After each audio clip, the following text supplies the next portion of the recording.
السلام علیکم ورحمۃ اللہ وبرکاتہ۔ سوال یہ ہے، مفتی طارق مسعود صاحب نے ایک انٹرویو دیا ایک صاحب کو، اور یہ کہتے نظر آئے کہ دیوبند اور اہل حدیث دونوں قرآن و سنت کا ہی نام لیتے ہیں، بس تشریحات میں فرق ہے۔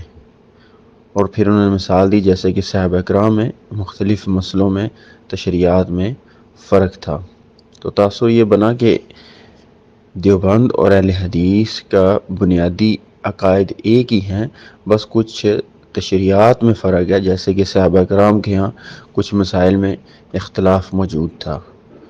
تو کیا دیوبند اور اہل حدیث دونوں میں کے عقائد ایک ہی ہیں یا الگ الگ ہیں؟ اس کی وضاحت فرمائیں۔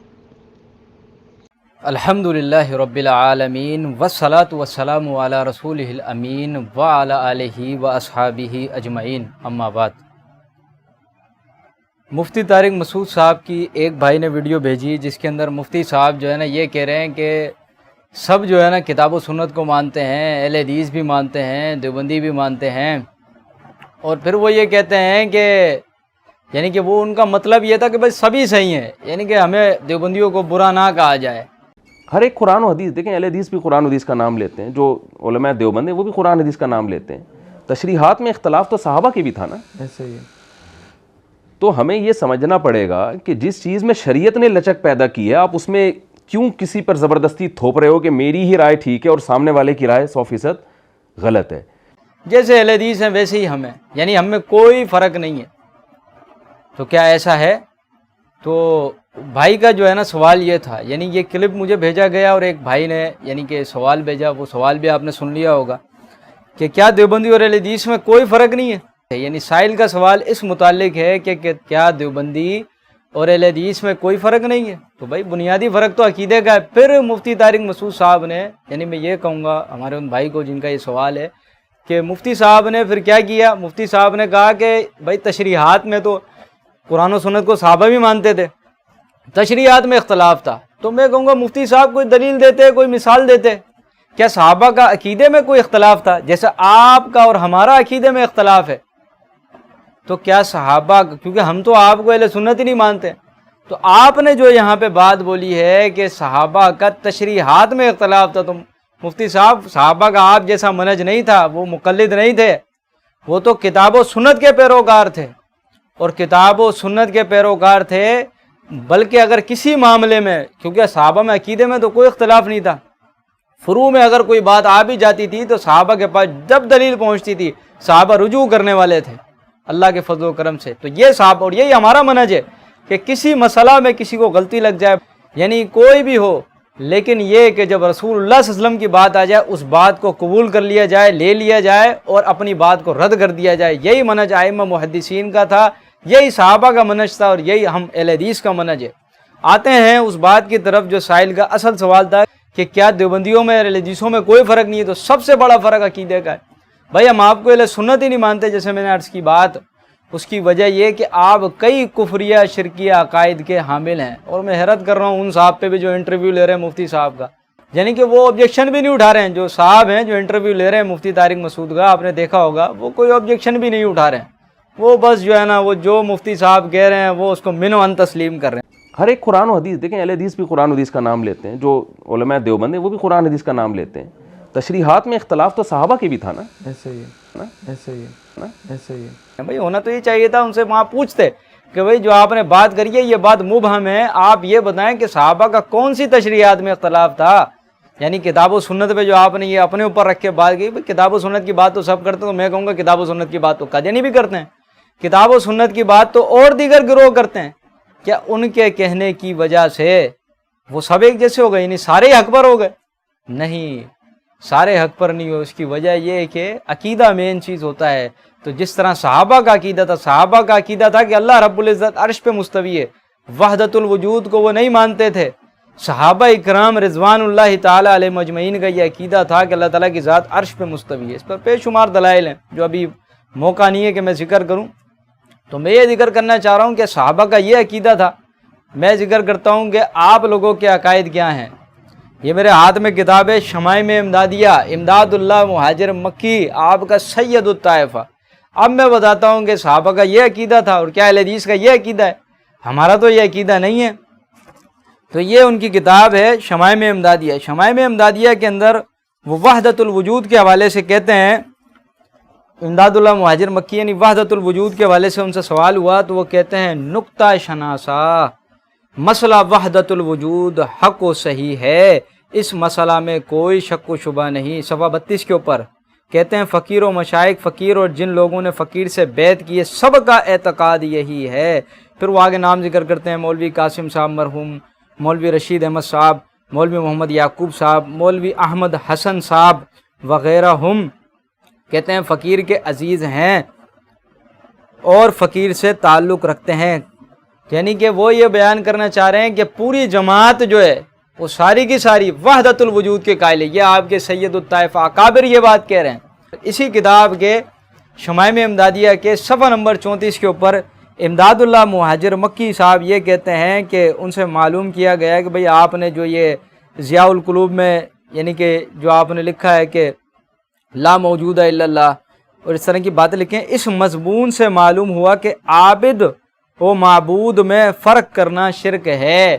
یعنی کہہ رہے ہیں کہ عابد اور معبود میں فرق کرنا شرک ہے۔ عابد اور معبود ایک ہیں تو بندہ توحید پرست ہے۔ عقل دیکھیں آپ، بھئی اللہ اللہ ہے، بندہ بندہ ہے۔ کہتے ہیں عابد اور معبود میں فرق کرنا شرک ہے۔ اگر کوئی کہتا ہے بھئی عابد یعنی بندہ عبادت گزار اور معبود جس کی عبادت کی جائے اللہ رب العزت دونوں ایک ہے تو بندہ توحید پرست ہوگا۔ یہ ہے وحدت الوجود۔